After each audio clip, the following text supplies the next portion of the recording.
I'm fortunate enough to be on top, but anytime you reach the top, you always want to make sure that you have the desire to raise the bar and take the brass ring to places it's never been. That's the key with being on top. Just because it's never been done doesn't mean it can't be done.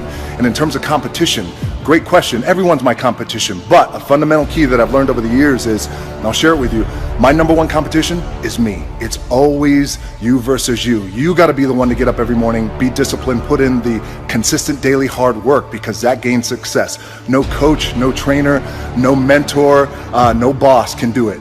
You versus you.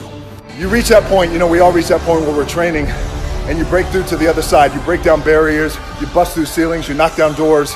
That just happened for me. It's very defining, where you had your goals set for months or for years, and you accomplish it.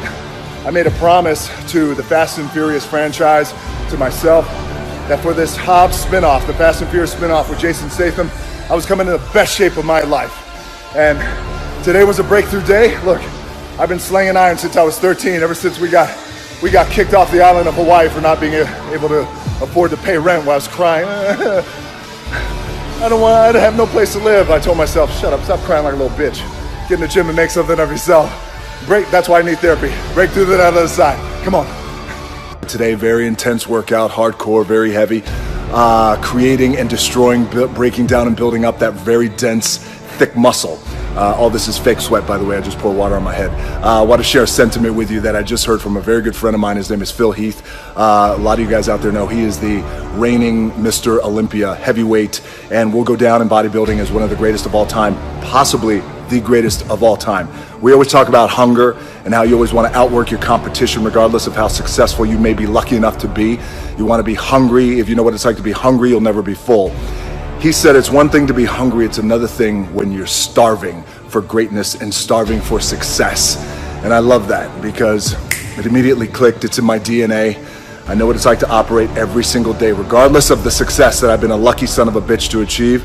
I operate every day as if I'm starving, so keep starving and keep pouring fake sweat on your body. The first philosophy that I want to share with you guys in our big Forbes takeover is the power of choice. Life is about choices. We're making choices every single day, some big choices, some little choices, but oftentimes it's the big choices that can be scariest because we know the ramifications are hardcore if it goes south and it doesn't work out. So in my case, 10 years ago, I was told, if you want to make it in this business, you got to be like Tom Cruise and Will Smith. They're the two biggest movie stars on the planet.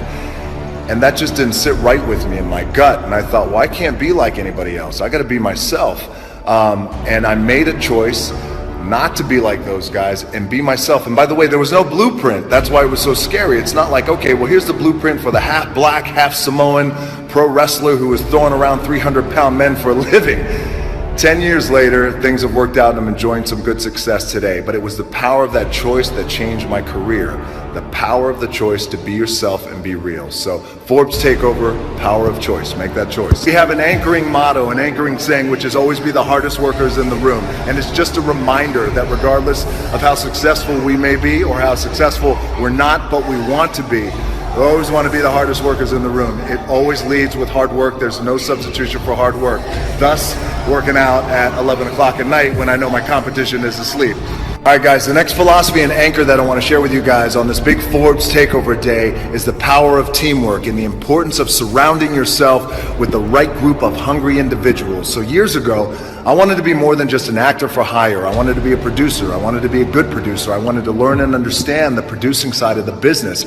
I teamed up with Danny Garcia, who of course brings her brilliant business acumen and invaluable insight to the table. And we formed $7 Productions. But in order for that to be a successful company, we have to have the right team around us. Sat down with Ari Emanuel at WME.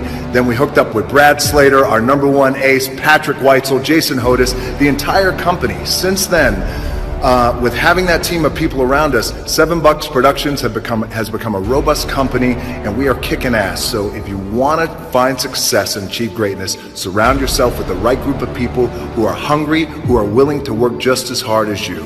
Forbes Takeover, the power of teamwork. All right, the next philosophy, the next anchor that I want to share with you guys for our big Forbes Takeover today is the power of vision. The importance of having great clarity with that vision, because the more clear that we are with our vision, the greater our chances for success. Now, how it applies to me in my career, about 5-6 years ago, I wanted to come up with a way that bucked the traditional system, and I wanted to connect directly with fans in a real and in an authentic way that just wasn't being done. And I felt social media was that. And I was met with criticism because they were saying, well, listen, there are no more powerful mediums than radio and television. And since then, we've changed the game.